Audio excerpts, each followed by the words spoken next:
Welcome back to War Thunder and welcome to another tank review, and this time we will have a look at the Panzerkampfwagen 6 Ausführung H1, the Tiger, which is Germany's first true heavy tank with a battle rating of 5.7 at rank 3, and it is equipped with the dreaded 88mm Kampfwagenkanone KWK 36.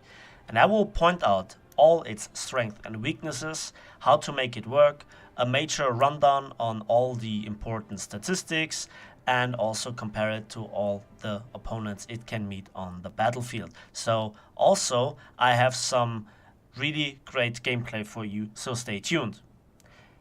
This introduction sounded cool, right? And I think there is a lot to talk about the Tiger.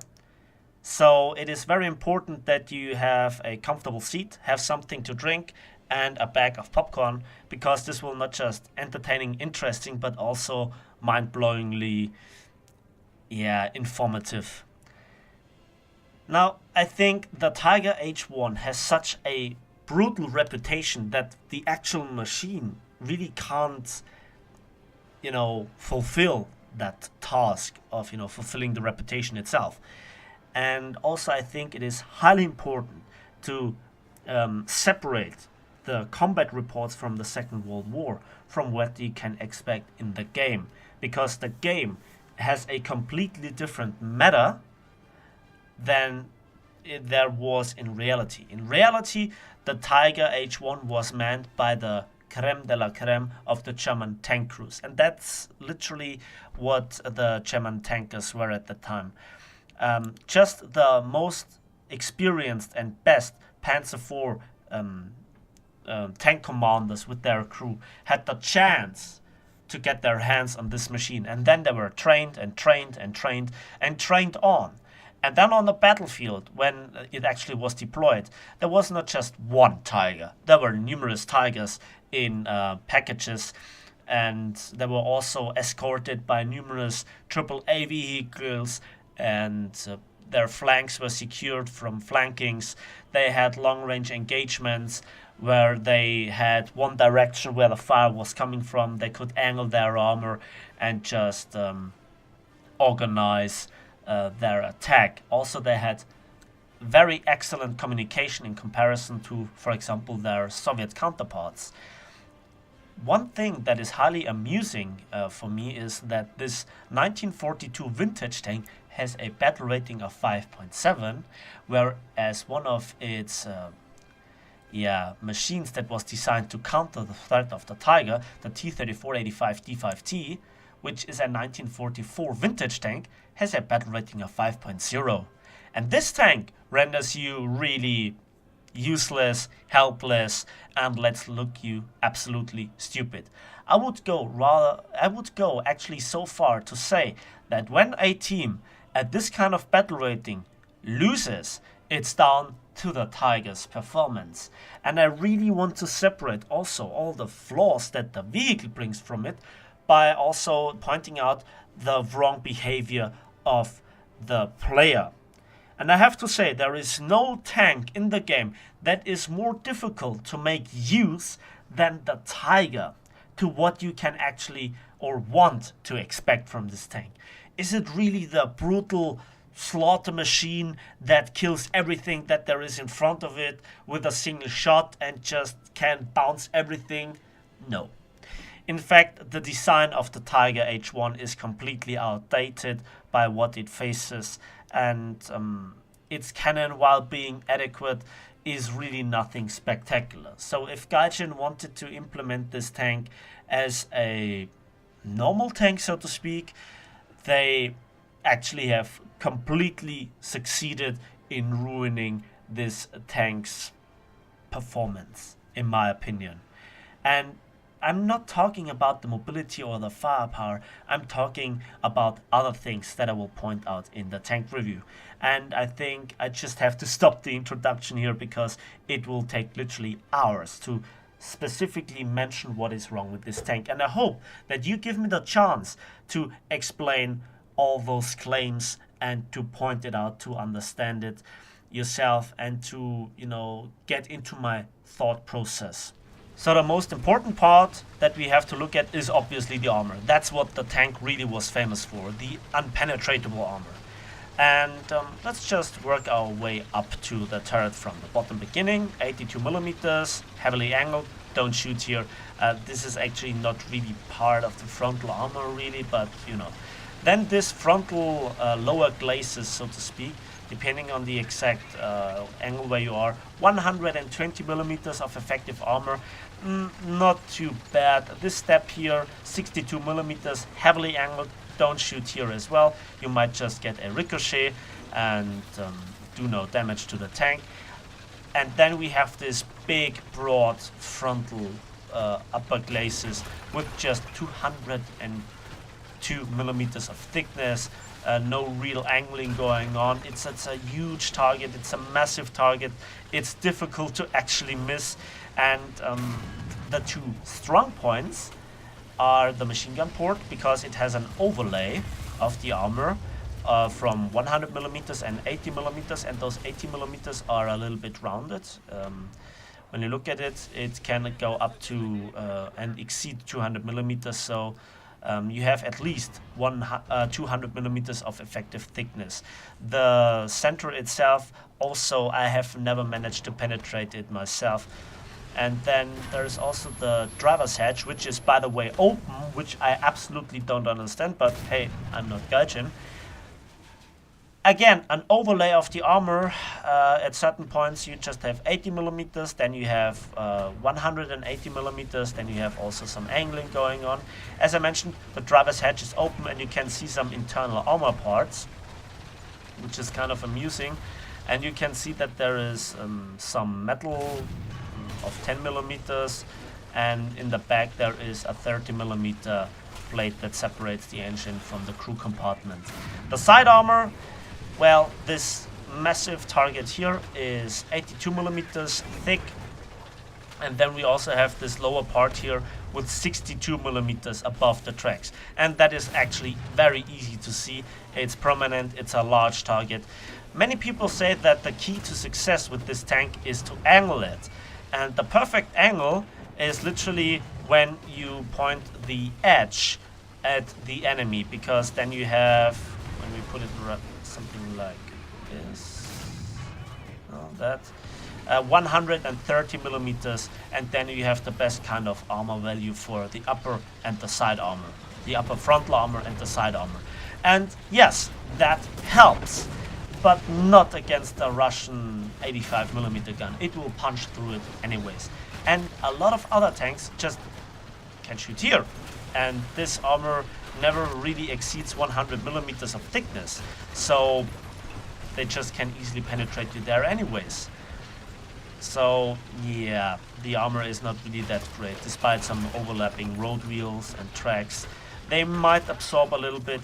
Another thing is that if you have a big HE shell loaded, for example the Russian 122 millimeter HE on some howitzers or actual anti-tank guns, if you splash here on the 62 millimeter, it splashes up directly in the ammo rack and the tank blows up.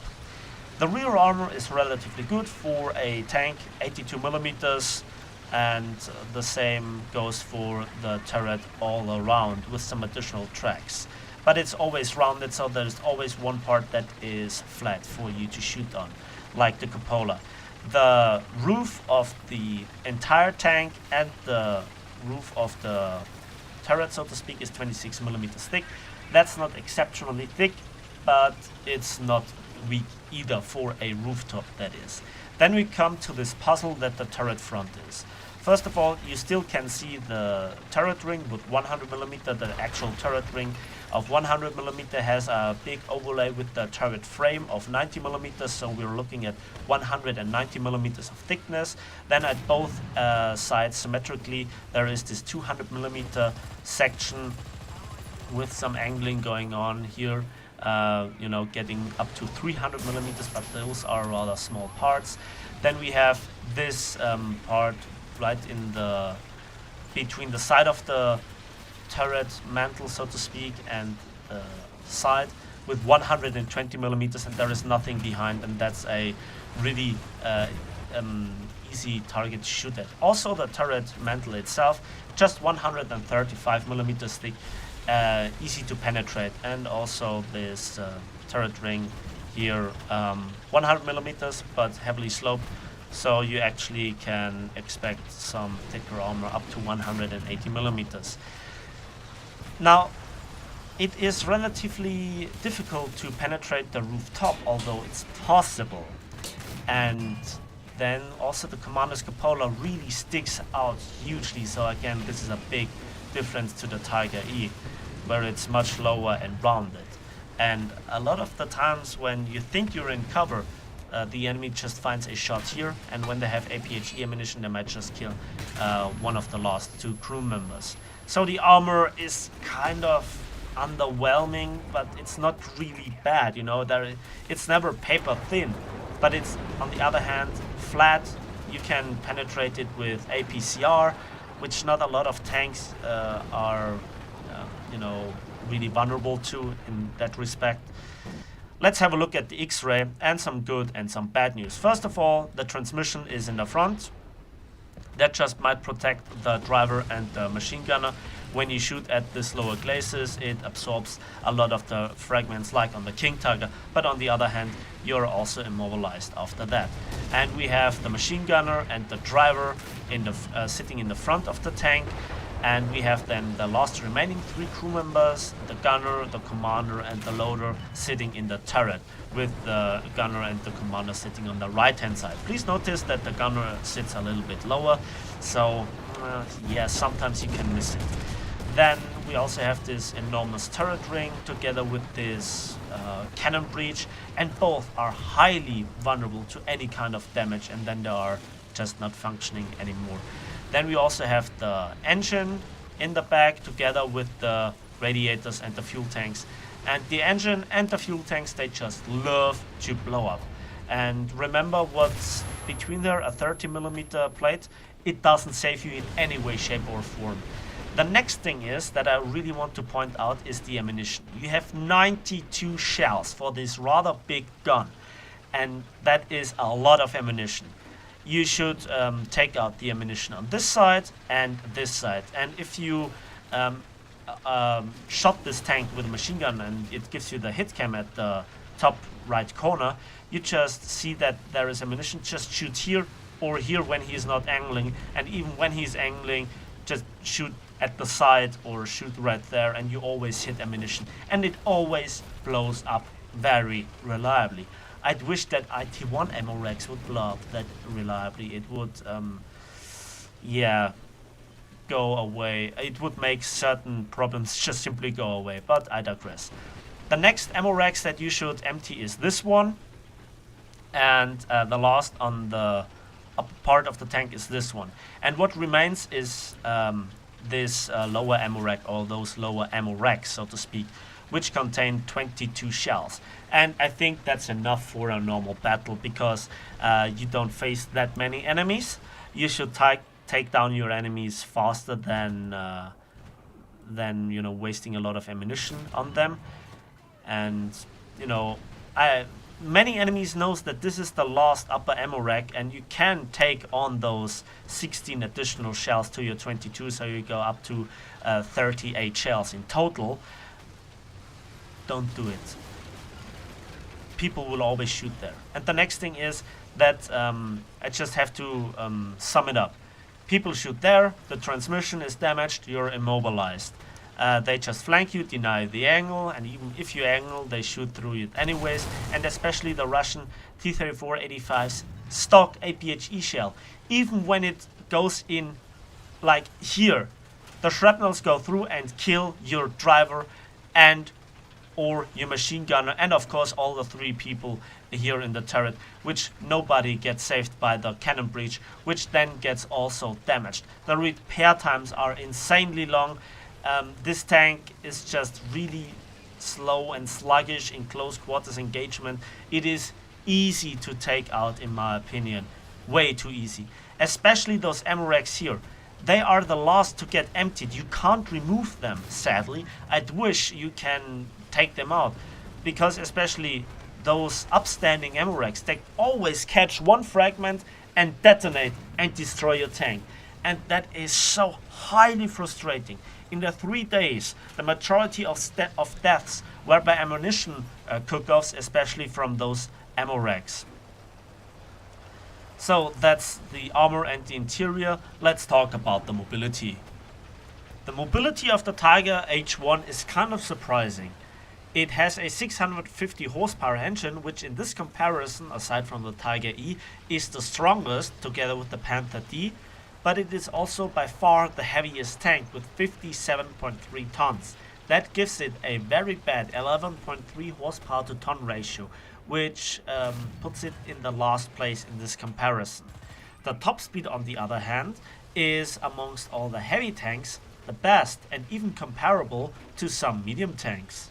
The reverse speed is normal, let's put it that way, with minus 8 kilometers an hour. Just the IS-2 surpasses it in the heavy tank comparison by being twice as fast. And the Tiger H1, together with all the other tanks, with the exception of the Russian tanks, is in possession of neutral steering. However, that does not really tell you the full story. The Tiger H1 is kind of fast actually, and it comes very often really close to its top speed, and that is then very surprisingly once it's fully upgraded. When it is stock, it is really slow. It then is really slow. The horsepower to ton ratio really lets it struggle when it has to climb a hill or something like that. However, on normal roads or something like that, you always can expect 20 to 30 kilometers an hour, which is really not that bad. However, the reverse gear is, and the maneuverability in particular is bad. While it has neutral steering, it's really slow, and it's relatively easy for quick tanks to run circles around it. And I might do later on a very dedicated video section how to avoid this. And I think that brings us to the firepower. Let's talk about the firepower for a relief, right? Now, what about the firepower? And that must be the selling point, right? And we can see, aside from the T25, the Tiger H1 together with the Tiger E does have the biggest gun with the 88mm Kampfwagenkanone 36. 92 shells is a huge amount of ammunition that you can carry with you, and it's by far the largest amount in this comparison, especially for that high caliber gun. But as I pointed out, you should just take out all of it except 22 or 38 shells respectively. The reload is kind of, as you would expect it, in line with the Tiger E, the IS-1, and the Panther D with its 75mm KWK-42 with 7.4 seconds for an ace reload. However, I have to point out, very often it seems to not cut it, especially when you take crude damage. It seems like the reload goes up drastically. But the standard stock reload is not that bad, or the ace reload therefore. The turret rotation speed is rather bad. Just the Panther D with 5.6 and the IS-1 with 9.8 degrees per second have a lower turret rotation speed. And the Tiger H1 stands actually run exactly between the IS-1 and the Tiger E with 11.3 seconds. The gun depression is decent, 8 degrees. Just the T25, the FE4 202 and the M4 A3E 276 have better gun depression, and it certainly surpasses the T34 85 and the IS-1.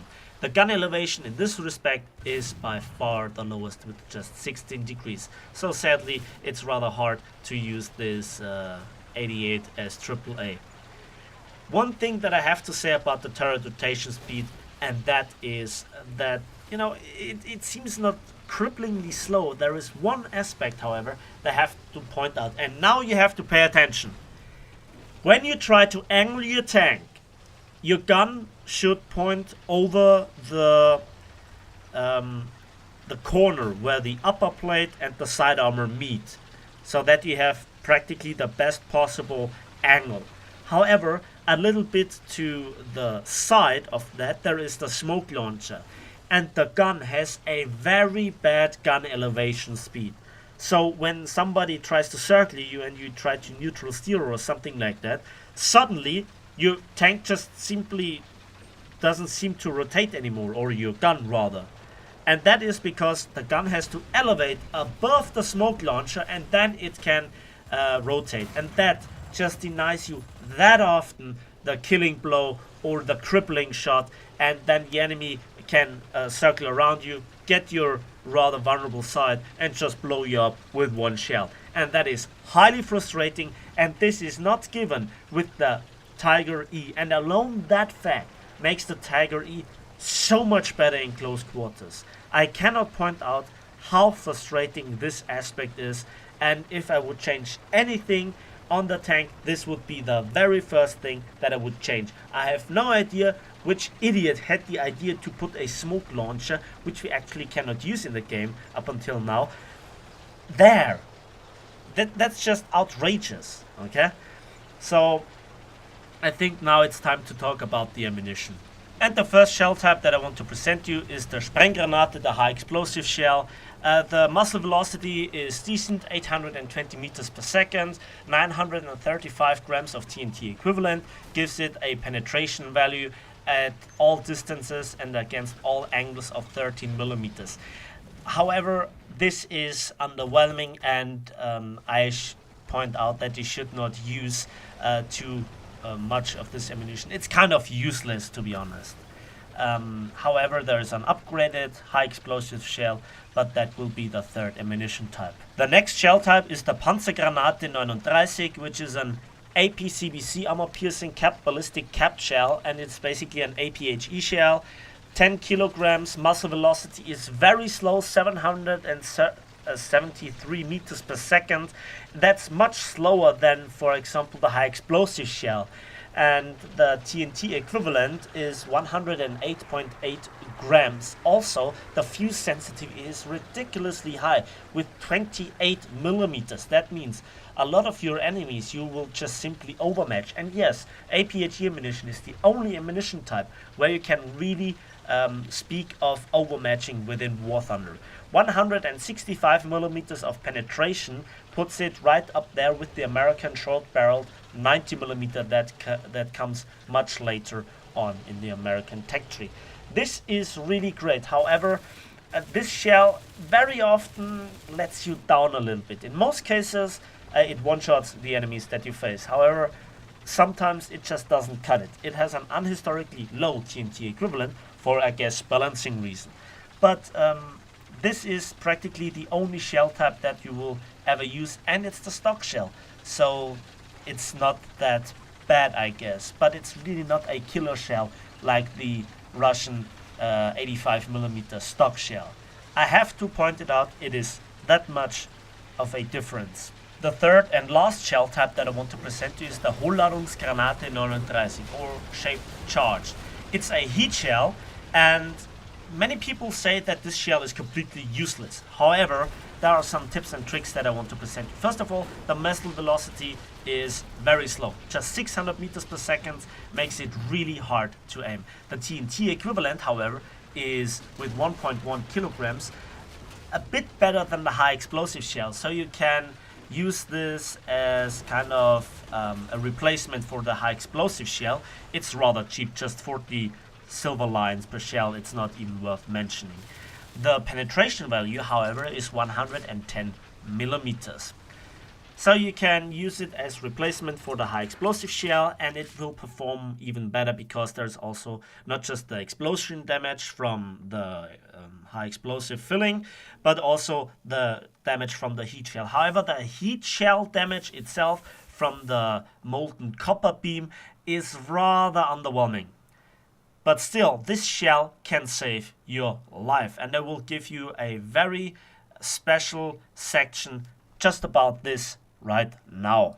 For this tip and trick section here, I have to thank Delta and Exe for helping me out, and now I will demonstrate the use of the heat shell. They damage my gun, and now I don't repair it. I blow it up deliberately, and I reload a heat shell. As long as the gun breech is not damaged, you can still fire. And now I should have to spend all the time to repair, and they easily could destroy me. But now I hunt them down, and I detrack him with the heat shell, and I reload.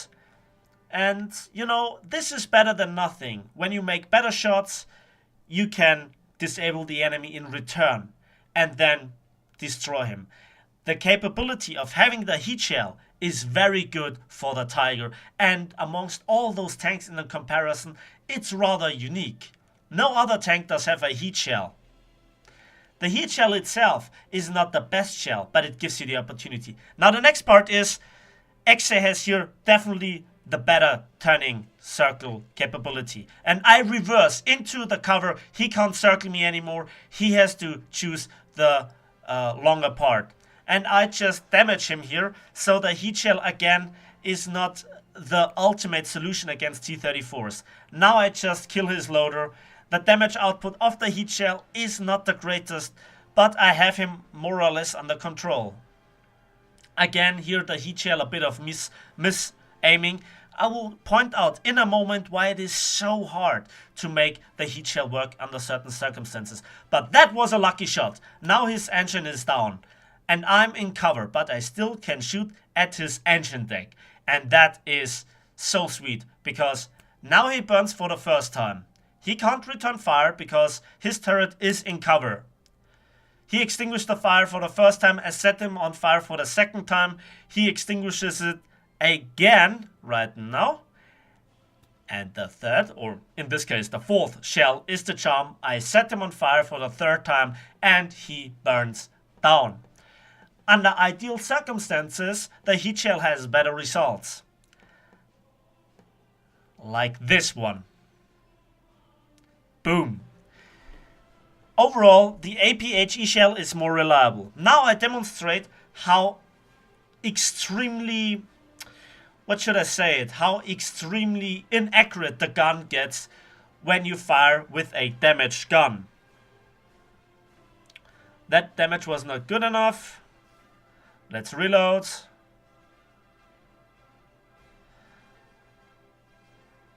And the gun is down. Now, also because the gun is damaged and the barrel is practically down, you have a much lower muzzle velocity. So you actually have to aim higher than usual. And that was a very, very lucky hit on Exe. And a smack on the T-34-85 does not have the armor to withstand the heat shell, as you could see. Those were two lucky shots. Usually the shells go more like this and track the enemy. But that's a good result, you know. Do any kind of damage to the enemy, so he can't get too close. That shell hit again the gunner, and so on. So, meanwhile, you could repair. I don't do it just for showcase purposes. And now I can pepper away the enemy. And at this kind of distance, the armor is much more effective. And you could see how far the shell deviated to the right. And the next shot, it hits him again, but it doesn't do any damage to him. Again, the damage output from this gun is not too great. And the next shot goes left up, and so on. So it takes a while. At this point, you should repair the gun and reload an APHE shell to kill Exe here in with the next shell. But I think this is a very, very important showcase of how it actually works. And I hope you appreciate this tip. Again, this is very unique to the Tiger, and you also can use this for higher tiered vehicles such as the Leopard DM60 and practically to any tank with heat shell. This saved me more than once my life in the M103, for example. And yeah, people think that your gun is now black and out of order. The same goes for APHE shells. You still can fire, but they're highly inaccurate and they lose a lot of penetration.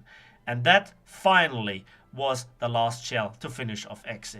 I could have got closer, but then I could have exposed myself. And I tried to hit here Delta, but even at a distance of 250 meters, it's really difficult to hit the enemy. That was a rather lucky shot, I have to say. So that's it for... So, and that brings us to the last battle of today on Port Novorossiysk. I think Port Novorossiysk is an amazing map for numerous types of tanks. And I think the Tiger... You know, my best matches I simply had on this map. I don't know why, I really can't point my finger directly at something. However, the tank just performs really well. In the previous battle I ended up with 6 kills, so an ace plus. Let's just see how good I can do in this battle. One thing that I have to say about Port Novorossiysk, I don't understand all those wooden tank traps or infantry holdbacks, I don't know what you call them. They just ruin the long run, you know, when you that you could go with a tank very fast. It just utterly destroys the fast movement of any kind of tank. So, and you can see the surprising amount of mobility for the tank. I just waited here.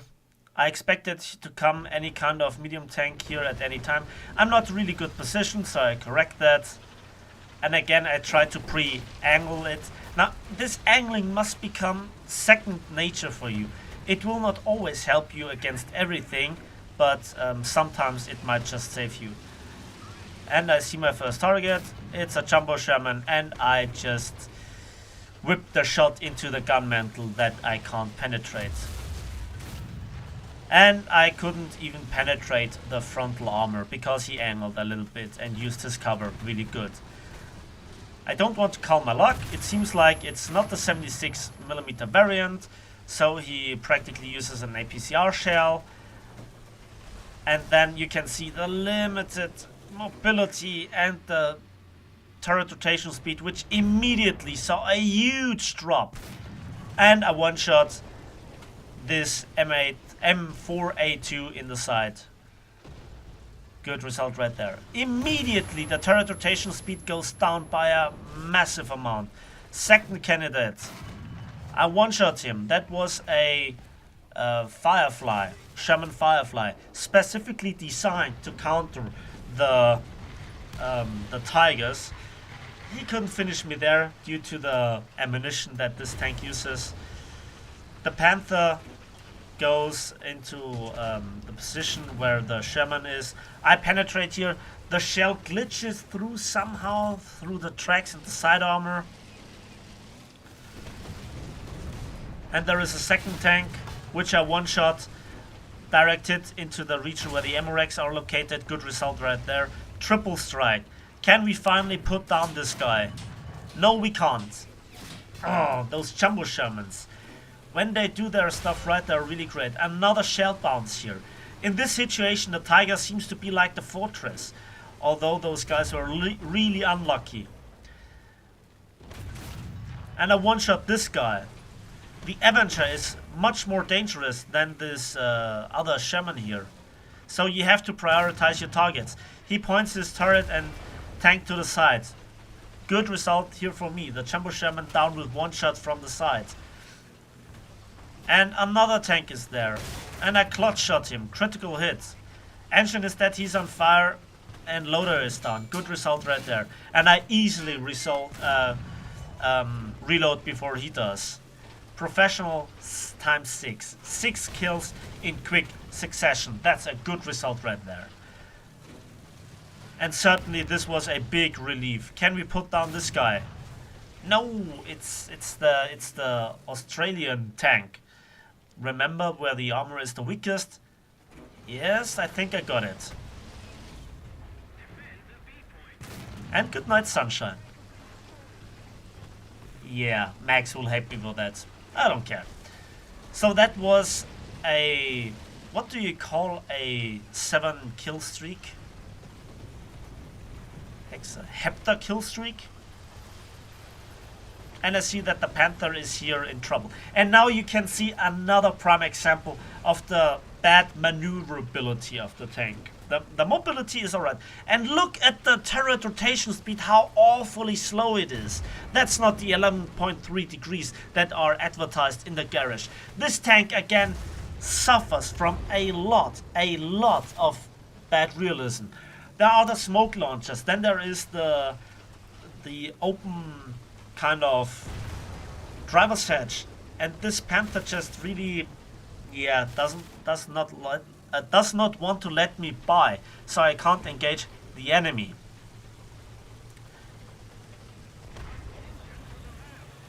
So this might let me look like a really bad driver, but that's the best thing that I can do. Now remember, you always have to angle your side, and that severely limits your maneuverability. Also, the driver really shifts very slowly once the tank is hit. It seems like those guys are suffering from any kind of shell shock or something like that. I don't know. When this tank gets damaged, it gets practically reset to a stock crew, and then the Panther rams me. Always the setbacks. It's really super annoying. And now there is again this Jumbo Sherman. And this is the 76. Now you have to angle perfectly. This other one is a Jumbo Sherman with the 75. He's no threat at all for me. Yeah, and I just missed the weak spot by a few millimeters. I'm not feeling comfortable, and I bounce another shell. The Jumbo Shermans are one of the few tanks that you actually can effectively angle against. And then I opened up my front to another Sherman, and this time it's equipped with a 76, and he has no problem going through my non-existing driver's hatch, but it's still there to activate the fuse. So, and that's it with this tank. I had a lot of spawn points, so it was kind of a waste. So I picked up the next Tiger H1, and then I decided to go in relatively aggressively. And again, as I mentioned, this is the dream combination for any German tank driver. Driving together with the Russians. Why? When you drive with the Russians, you don't have to face them. And all that you face are either the Americans or the British or both. And against their weapons, the tank offers survivability. Against their weapons, you can angle. And you can shut them down relatively easily with your gun. Now, one thing that I forgot to mention, I actually ran out of ammunition in this engagement. So the last shell that I actually fired was a heat shell. And this is why I have now loaded the heat shell. It will take me a while to recognize. And this is actually one of the downsides of having a little bit of heat at this in this ammunition loadout. But as I showed you previously, it is really worth it.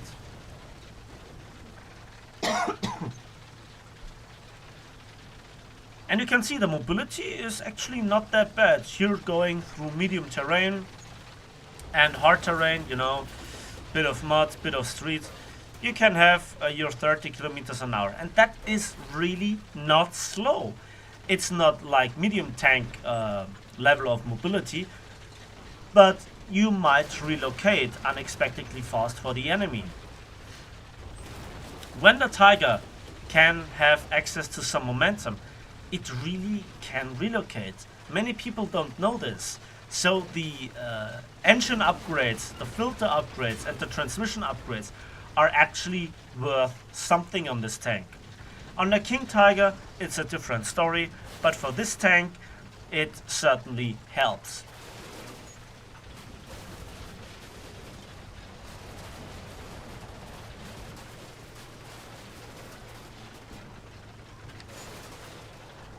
Now at this point, the battle is actually done pretty much. And there is one enemy, so I try to go on a parallel course to get him from behind. Now, the basic message for the Tiger is this. Don't use it don't use it as a heavy tank. Use it more or less as a medium tank. And there we can see the rather bad fuse sensitivity of the not of the heat shell. I still use the heat shell. When do I switch over?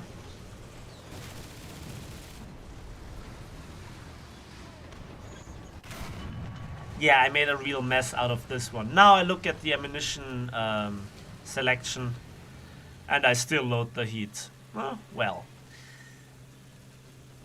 There you could see the beautiful neutral steering. A lot of people like it. I think it's much too low. And now I reload the APHE.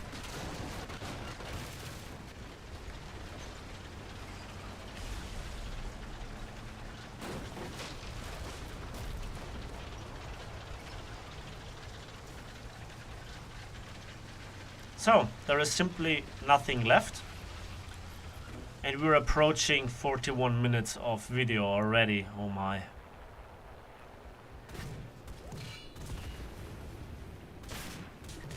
This guy might be confused to see a Tiger on his team and not on the enemy team. Yeah, whenever you play with the Russians, you can expect good games with this tank.